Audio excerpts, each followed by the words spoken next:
ദുരന്തം ഏറ്റവും അധികം നാശം വിതച്ച മുണ്ടക്കയിലും ഇപ്പോൾ തിരച്ചിൽ തുടരുകയാണ്. ദിലീപ് ദേവസിയാണ് മുണ്ടക്കയിലെ തിരച്ചിലിന്റെ വിവരങ്ങളുമായുള്ളത്.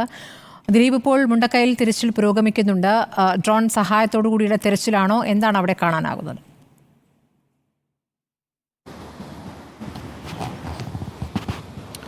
ആ സ്മൃതി, ഇപ്പോഴും മുണ്ടക്കയിൽ തിരച്ചിൽ തുടരുകയാണ്. വിവിധ സന്നദ്ധ സംഘടനാ അംഗങ്ങളടക്കം ഫയർഫോഴ്സ്, NDRFും എല്ലാവരും തന്നെ ചേർന്നുള്ള ഒരു തിരച്ചിലാണ്. ഇന്നലെ അടക്കം ഇവിടെ ഡ്രോൺ പരിശോധന അടക്കമുണ്ടായിരുന്നു. ഇന്ന് ഇവിടെ വിവിധ സംഘടനകളുടെ ആളുകളും എല്ലാം തന്നെ വിവിധ സോണുകളായി തിരിഞ്ഞുകൊണ്ടുള്ള ഒരു പരിശോധനയാണ് നടന്നുകൊണ്ടിരിക്കുന്നത്. മലയിൽ അതിൻ്റെ മുകൾ ഭാഗത്ത് ഇപ്പോൾ ഒരു മഴയ്ക്കുള്ളൊരു കോള് കാണുന്നുണ്ടെന്നാണ് ഇവിടുത്തെ പ്രദേശവാസികൾ ഉൾപ്പെടെയുള്ളവർ പറയുന്നത്. അതായത് ഉരുൾപൊട്ടലിൻ്റെ ഒരു തുടക്കമായ പുഞ്ചിരിമറ്റത്തിന് മുകളിലേക്ക് ആ കോടമഞ്ഞ് ഇറങ്ങി നിൽക്കുന്നത് ായിട്ട് നമ്മൾക്ക് ആ ദൃശ്യങ്ങളിൽ കാണാം. ആ ഭാഗത്ത് വനത്തിൽ കൃത്യമായ ശക്തമായ മഴ പെയ്യാനുള്ളൊരു സാധ്യത ഉണ്ട്. അത് ഒരുപക്ഷെ രക്ഷാപ്രവർത്തനത്തിനെ ഇപ്പോൾ ബാധിക്കുമെന്നാണ് പറയുന്നത്. കാരണം ഈ 2 ദിവസം കാര്യമായി മഴയൊന്നും ഇല്ലാത്തതുകൊണ്ട് മണ്ണൊന്നും ഉറച്ചു വന്നിരുന്നു. പക്ഷേ ഇന്ന് ഇപ്പോൾ മഴ പെയ്യുകയാണെങ്കിൽ ഒരുപക്ഷെ രക്ഷാപ്രവർത്തനത്തിന് അത് കാര്യമായി ബാധിക്കുമെന്നുള്ള പറയുന്നുണ്ട്. എന്ത് വന്നാലും ഇവിടെ ഇപ്പോൾ രക്ഷാപ്രവർത്തനം ശക്തമായി തന്നെ തുടരുകയാണ്.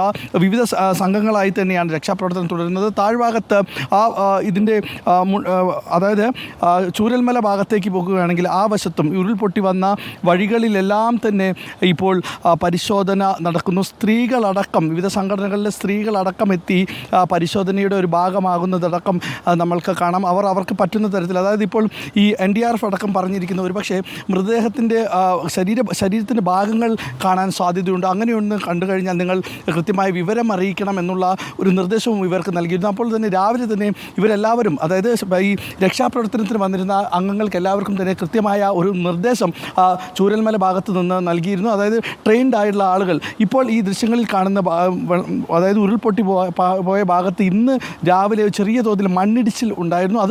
അതുകൊണ്ട് ആ ഭാഗത്തേക്ക്, ഈ മണ്ണിടിയാനുള്ള സാധ്യതയുള്ള ഭാഗത്തേക്കൊന്നും ആരോടും അങ്ങോട്ട് പോകരുതെന്നുള്ളൊരു നിർദ്ദേശം, ആ മണ്ണിടിയാനുള്ള സാധ്യത ഉള്ളതുകൊണ്ട് അങ്ങോട്ട് പോകരുതെന്നും നൽകിയിരുന്നു. ഇന്നിപ്പോൾ ഇവിടേക്ക് PK കുഞ്ഞാലിക്കുട്ടി, അതുപോലെ തന്നെ തങ്ങളടക്കമുള്ള ആളുകൾ ഈ ദുരന്തബാധിത മേഖല സന്ദർശിക്കാൻ എത്തിയിരുന്നു.